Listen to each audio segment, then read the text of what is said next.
Hello friends, নিচে থেকে দেখলাম চাঁদটা বেশ সুন্দর একদম জলজল করছে। তাই গুটি গুটি পায়ে ছাদে উঠলাম। দেখলাম ছাদের আমার সুন্দর সুন্দর গাছগুলো কী অবস্থায় আছে। সত্যি কথা বলতে আমি রাত্রিবেলা আজ পর্যন্ত কোনো দিন ছবি তুলিনি। হঠাৎ করে এদের দেখে খুব ভালো লাগলো। তো চাঁদ দেখতে এসে এদেরও একটু ছবি নিলাম। আমি চাঁদটাকে দেখতে গেলাম জুম করে, জুম করলাম, আরও একটু করলাম, আরও একটু করলাম, কিন্তু না, এর থেকে আর ভালো হচ্ছে না, কারণ আমার এই কম দামি মোবাইলে এর থেকে ভালো আর জুম করা যাচ্ছে না। সে যাই হোক, যেটুকু পারলাম আপনাদের দেখাবার চেষ্টা করলাম।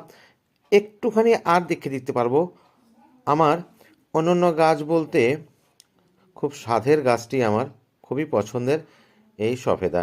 এবার কিন্তু প্রচুর সফেদা হয়েছে গাছটিতে। ইতিপূর্বে এটাকে নিয়ে আমি রিলও করেছি। পাশেই রয়েছে আমার আদরের বুগি, এরাও কিন্তু স্বমহিম